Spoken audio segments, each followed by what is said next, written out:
แม่นลายนี่แหละโอ้โอ้เออไอ้ตกใจดิบอลมันแตกวะบอลนิ้วได้ซอยนะพี่น้องเนาะใจเจ้าโตอันนี้แหละเจ้าเรียนมันนี่ก็ได้ยามันตกแตก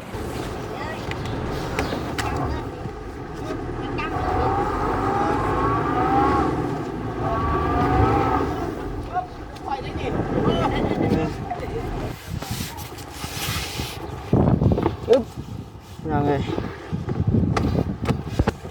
วันนี้ไปซื้อมาเมื่อเช้านี้พี่น้องเลยเนาะ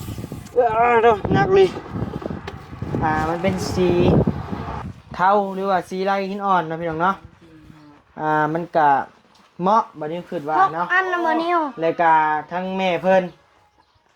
ประสงค์อยากได้สีนี้ว่าซั่นเนาะมันบ่ลื่นปานใดพี่น้องเอ้ยเนาะขอให้เจ้าดีจับความเจ็บจะได้ความขายจะมีเจ็บจะจนจากฝั่งไทยที่เอ็นดูสงสารลูกสายฟ้าขอให้แม่อยู่ดีมีแห้งความเจ็บบ่ให้ได้นี่เด้อช็อกโกแลตกับเผือกเด้อของข่อยช็อกโกแลตอย่างเดียว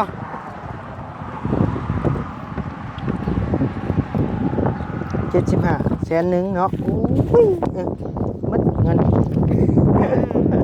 มัดเงินโอเคไปบัดนี้มายืน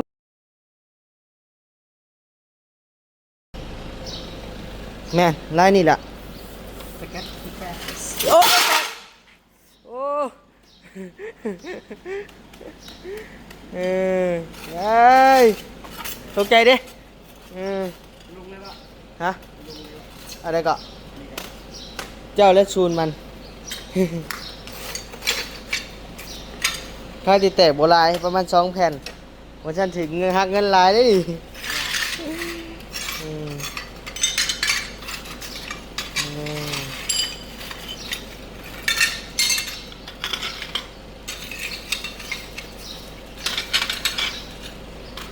โอเค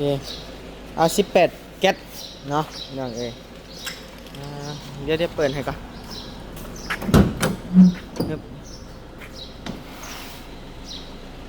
มาห้านเอื้อยเวียดเพิ่นเนาะพี่น้องเนาะห้านเอื้อยเวียดใจดีพี่น้องเอ้ยเพิ่นลดราคาให้อยู่เพราะว่าบานิวกับไมลี่ทีมงานมาซื้อเครื่องห้านเราดุพี่น้องเอ้ยเนาะห้านเรานี่ราคาถูกนั่นนี่เนาะพี่น้องเนาะเดี๋ยวใส่ไม้ก่อนพี่น้องเอ้ย18 แก๊สพี่น้องเอ้ยลายนี่ใช่อันจะเรียกขึ้นตำแหน่งบ่นี่แหละลายตัวนี้พี่น้องเอ้ยเพราะว่าทางแม่เพิ่นประสงค์พี่น้องเอ้ยประสงค์อะไรนี่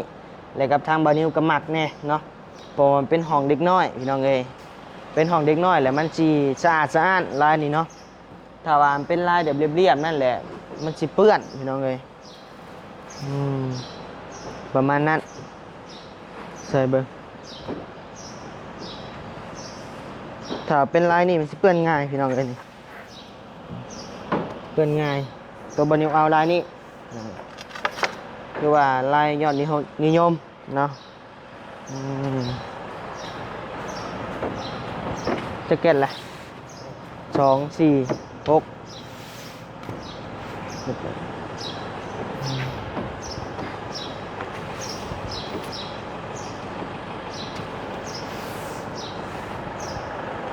เดี๋ยวสิคนซอยพนักงานเราไปใช้หมดแหละ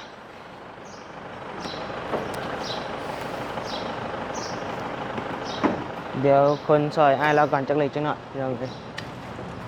มาหาเห็ดของเราแตกแถวนี้อีกแล้วนี่ปึ๊บ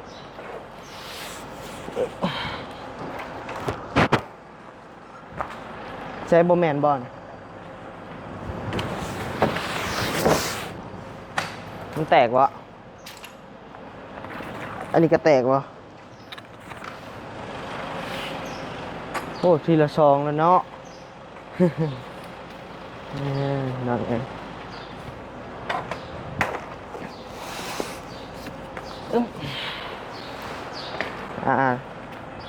พี่น้องสิคิดว่า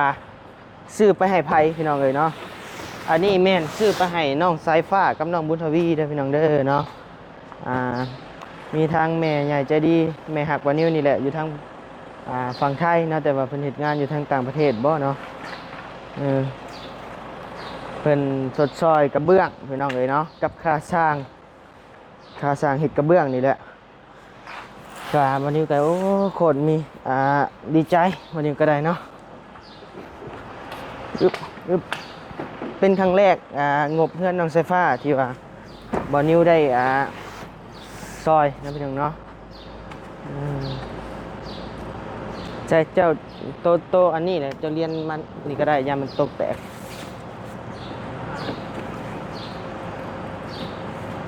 ยังบ่ฮอดบ่18 แก๊สพี่น้องเลยใส่ออกบ่เป็นได้อบัดนี้แน่นแหละ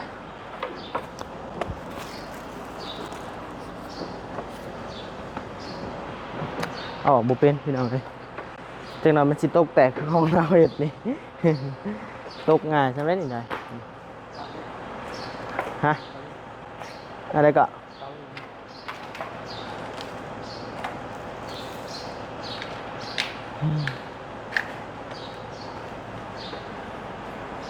เอาอย่างเนาะอยู่ทางขางเนาะมา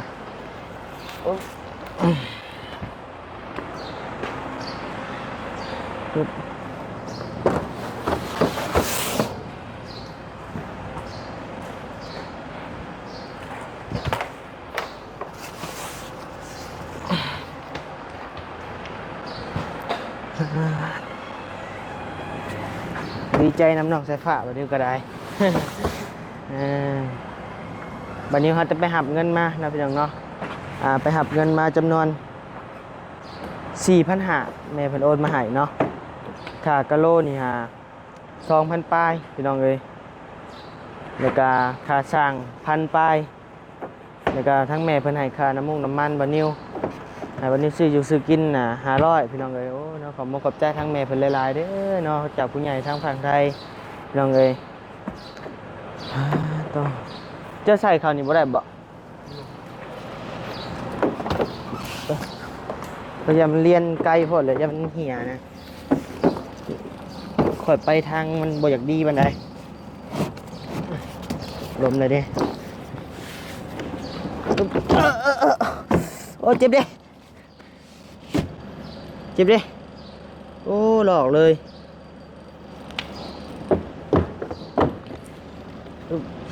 ครบแล้วบ่18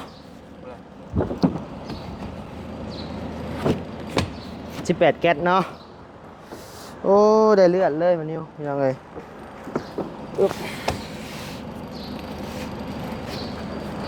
โอเคเนาะ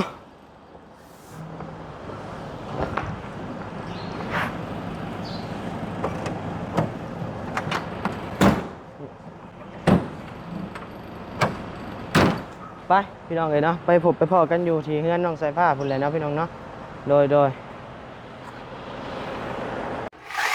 โอ้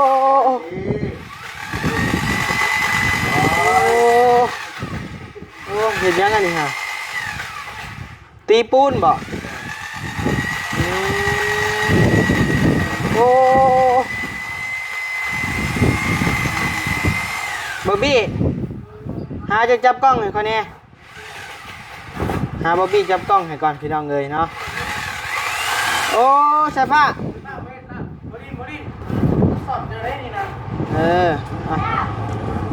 เอาพี่น้องเลยเนาะทางมานิวกับขอกราบทักทายสบายดีพ่อแม่พี่น้องเด้อน้องมาทุกผู้ทุกคนบ่ว่าจะอยู่พังลาวพังไทยและก็ต่างประเทศได้พี่น้องเด้อเนาะยินดีต้อนรับเข้าสู่ช่อง YouTube บานิวสะพานบุญอีกแล้วพี่น้องเลยเนาะมาฮอดมาถึงบ้านน้องไซฟ้าแล้วเรียบร้อยพี่น้องเลยเนาะกาแน่พี่น้องเลยเนาะสีมอบให้เพิ่นเลยพี่น้องเลยเนาะมอบจะมายืมเบื้องพี่ก็ได้มอบกะโลหรือว่ากระเบื้องนะพี่น้องเนาะเซฟ้ามุนทวีมาพี่ มาพี่มาเบิ่งหยังนี่มาเบิ่งพี่ปวดเหนียวดิเอาเดี๋ยวโจ้ไว้ก่อนก็ได้เดี๋ยวไปถ่ายเบาก่อนถอยเลย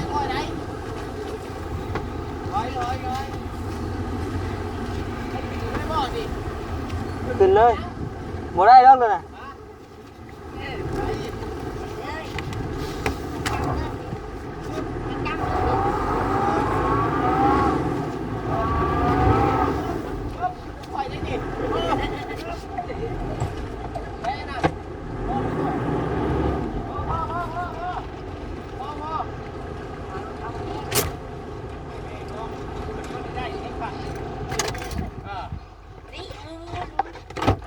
ว่าพ่อแท้จังเลย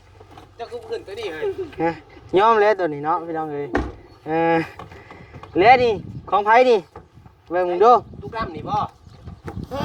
ผมไปสกุลน้ำของข่อยเลยลูกน้ำนะของเจ้าบ่ตื่น ดู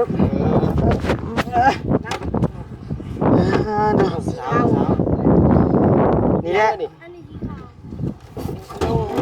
อึ๊บกะโหลของไผ่นี่ฮะผมเขียนสื่อบอกเลยเนาะก็พูดแล้ว ไปคนลง ว้าวเป็นนักแนวคน คนเด้อ มาบุญทวีขึ้นมาพี่มาคนอยู่พี่มาอีกคนมาประชัยช่วยเนี่ย คนจิบ เอาปะอยู่ในห้องนี้ก็ได้ปะอยู่ห้องนี้เด้อหามเด้อ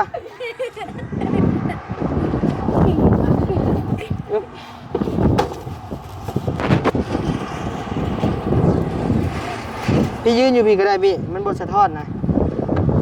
กลัวแล้ว มีขายอพ่อ จะกะบุญนำกันนี่แหละขายอกะ ขายอจับจอบใจนี่นะได้หรือว่า ยังได้จะเจาะ โอ้ทุนนักแท้ดิ กะโหลเว้ย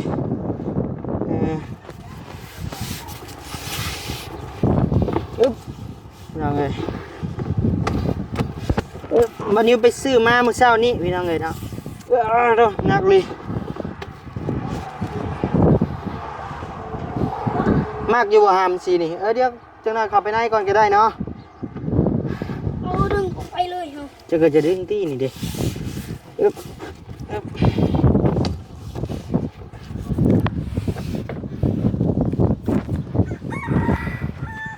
อุปกรณ์ถึงช่วงครับ อันนี้ห้อง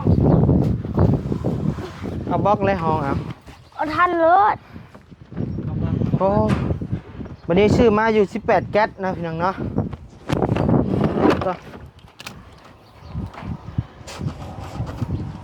นับเติบ18แก๊สก็ได้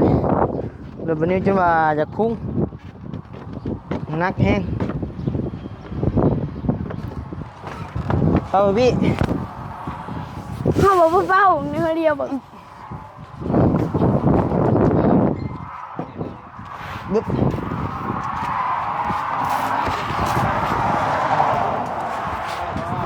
พี่ป้าเบิ่งพี่ก็ได้เฮ้ย โอ้บอกขึ้น ป้านั่นแหละเซ่นี่คนจับกล้องวันนี้ก็ได้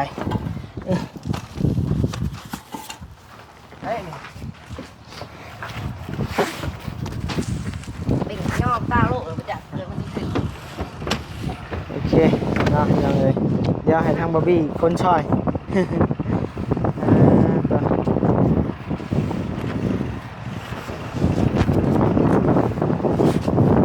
ชมเชย มีขาดกระแลมเลย ได้อยู่ดอกนะเลี้ยงอยู่ดอกไปกระแลมน่ะไปเดี๋ยวค่อยพาไปเลี้ยงไป ขาดรู้แบบ ได้อยู่ดอกกระแลมนะบุญทวีเนาะ นักสั่งก็พ่อ หนักเนาะหน้า40 10 คูณ 40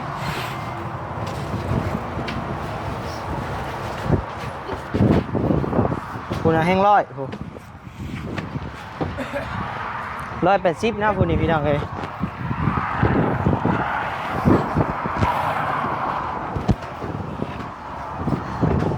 มีอยู่15 โล20 โล อันหนึ่งบ่15ไป6แผ่นเด้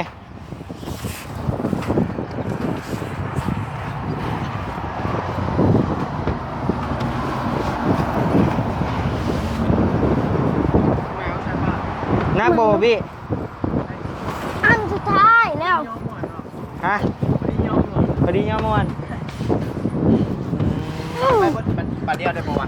ลองเบิ่งดูฮะเคยเห็นเพิ่นหามอยู่ห้านนะฮะ2 อันเว้ย 2 อันบ่ เออ ไม่ใจอยากไปบนเนี่ย ก็คือเลยนะ กินใจยังดี เจมูบ่ได้หามเนาะ นี่มึงของแท้เขานะ โอ้2 อันเลยบ่น่ะต้องปึ๊บ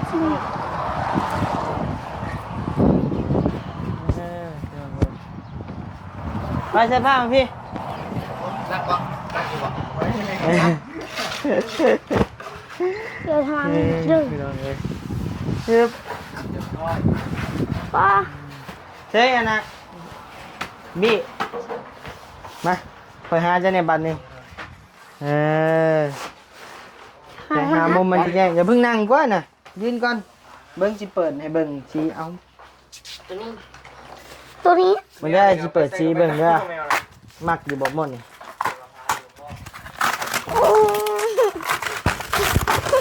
ใจเย็นมันสิตกแดด จ้า มักอยู่ว่าสีนี่ เลย งามบ่สีลายหินอ่อนบ่ จะมาเก๊ก โอ้บางที่งามอยู่บ่เนาะพี่น้องเอ้ยเบิ่ง พี่จะมาขอก็แกงลง เบิ่งแคปห้องไหมเนี่ยเบิ่งกินหน้าไปทางพุ่น 1 2 3 ปึ๊บ โอ้หล่อเว้ย โอเคเลยน้องเนาะ ดูเสื้อแดงได้หล่อสุดแดง บ่คือว่าเอ้าจังใดพี่น้องคิดเห็นได้ใดเนาะเม่นมาบอกบ่นิวแน่เนาะมันเป็นสีเทาหรือว่าสีลายหินอ่อนเนาะพี่น้องเนาะมันก็เหมาะบ่นิวคิดว่า พก เนาะ อันละมือนิ้ว แล้วก็ทั้งแม่เพิ่นประสงค์อยากได้สีนี้ว่าซั่นเนาะมันบ่ลื่นปานใดพี่น้องเอ้ยเนาะ จับนะ จับแต่กระทั่งบ่นิ้วก็มักสีนี้แน่น้องงามบ่บ่ยาว อ๋อ อ๋อเอาดิงามหลาย งามเลย เจ้าเห็นดีนำเฮาบ่ให้ว่ามันบ่ลื่นปานใดหั้นนะ มันเด็กน้อยอยู่แล้วมันจังสะอาดแน่ว่าซั่นนะ ขนาดข่อยนอนอยู่เงินข่อยยังบ่ได้มีเลย บ่มีบ่เฮาก็บ่ได้มีนะ ข่อยนอนปูนธรรมดาเนี่ยบ่ได้มีเลยดีแล้วนี่ ได้กะโลข้างแน่ติ ข่อยยังบ่ได้เอากะโลเกิดมายังบ่เคยนอนกะโลอยู่เป็นอะไร บ่ เอ้าดีนะ ว้าวแต่อีต้นแท้เนาะพอดีเลยอันนี้ห้องหนึงเบื้องนี้ห้องหนึงพี่น้องเอ้ยพอดีเป็น2ห้องห้องที่3นี่ยังบ่ได้ห้องที่3นี่เนาะเอาอยู่ดีๆตั้งใจเบิ่งกระพุกกระพับอยู่ตัวนี่เบิ่งงานดีๆ อัน กินห นี้ น้าไป ได้เขาใหญ่มันหัก บ่ฮักดอกมันแน่นอยู่ ไป เนาะมีแต่เป็นเงินของแม่ใหญ่ใจดีจากพังไทยเด้อฮัมเด้อเป็นแม่หักอ้ายเองนี่แหละเด้อเพิ่นผู้ที่เพิ่นซอยซื้อรถถีบให้น้องสายฟ้านั่นแหละพี่น้องเอ้ยเนาะบ่ฮักติเป็นผู้ที่เพิ่นซอยซื้อรถถีบให้น้องสายฟ้าเนาะมีแต่ดบมือขอบมงขอบใจเพิ่นเนาะบุญทวีก่อนก็ได้เอา ขอบคุณเด้อ แม่ใหญ่ใจดี แม่ใหญ่ใจดี อยู่ฝั่งไทย อยู่ฝั่งไทยขอให้เจ้าอยู่ดีมีแห้งความเจ็บจะได้ ความขายจะมีเจ็บจะจนเฮงๆปังๆร่ำรวยๆเจ้าให้เป็นของโพของไส้ให้ลูกให้หลานทำงานธุรกิจสิ่งใดเจ้าทุกความมุ่งมั่นปรารถนาสาธุ สาธุใส่ผ้าบาดนี้ตั้งใจอย่าหัวให้ตัวใด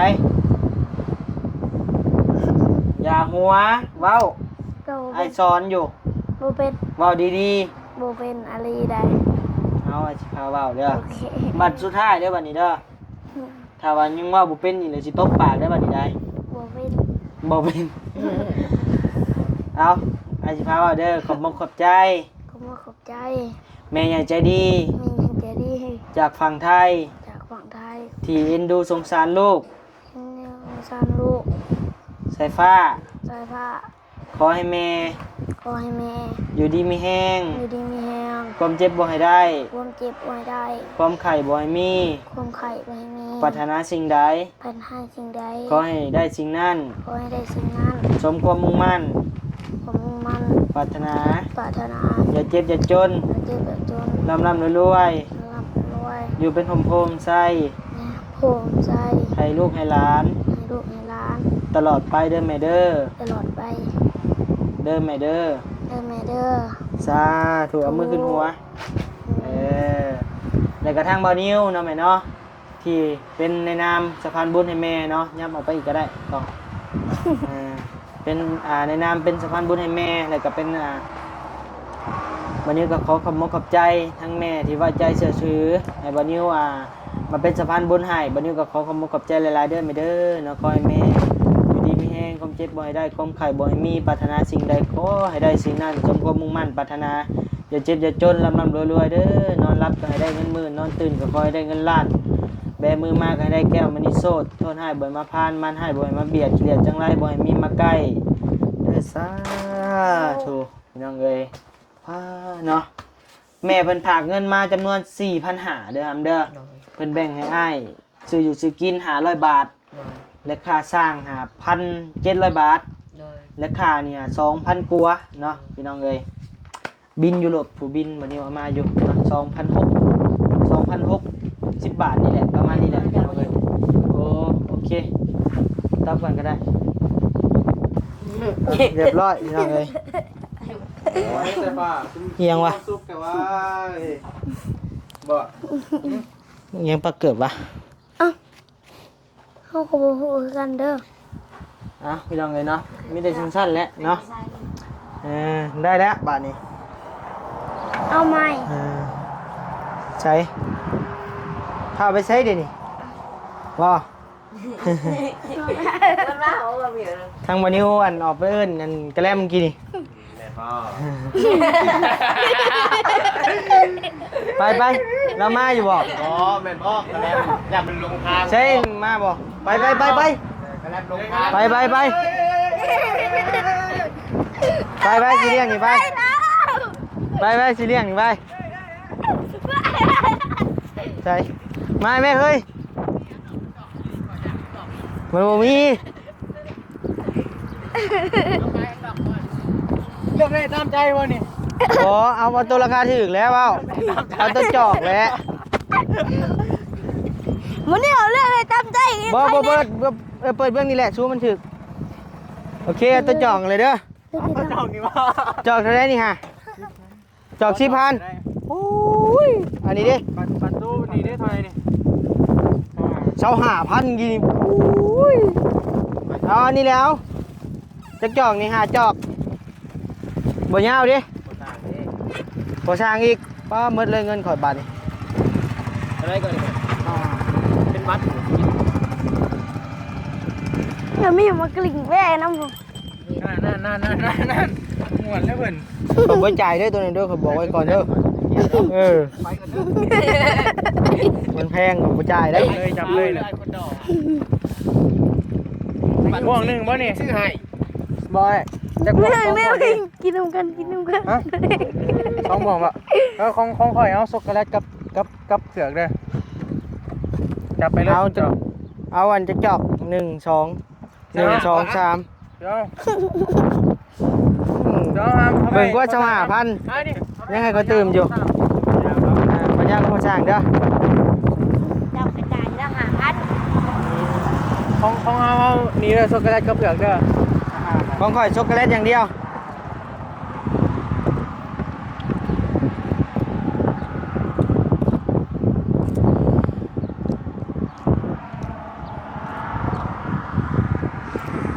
จักจอกเลยเฮ้ยข่อยบ่เอาได้จอกน้อยเด้อ เลขของเจ้า บุญทวีดิ บุญทวีบ่ ให้บุญทวีซะโอเคพอเท่าไรน่ะ มา โอ้เท่าไหร่ฮะ75บ่อยากจ่ายเด้บัดนี้มันแพงโพดเบิ่งก็เป็นเงินของแม่เพิ่นฝากให้บ่นิ้วหั่นแหละฝาก500เพิ่นฝากให้อันนี้ตัวละน้อยบ่มีบ่ นี่แหละรวมเมื่อเท่าไรบัดนี้75 แสนหนึ่งเนาะโอ้ยหมดเงิน หมดเงินโอเคไปบัดนี้มายืนก่อนบัดนี้พี่ยืนเบิ่งพี่โอ้ยบุญวายทีเด้คลิปนี้เนาะเอาน้องทางบ่นิวกับน้องเสื้อผ้าบุญทวีก็สิได้ลำลาพาจากเพียงจะมีเด้อพี่น้องเด้อเนาะทางบ่นิวก็สิไปหาเบิ่งผู้สร้างประเทศก่อนพี่น้องเอ้ยเนาะอยู่ดีมีแฮงใช้กล้องไปใช่น่ะให้มันเชิงหรือว่าโตก็ได้ มือกล้องกันเนาะเอาอยู่ดีมีแฮงบ๊ายบายพี่น้องเอ้ย สวัสดี สวัสดี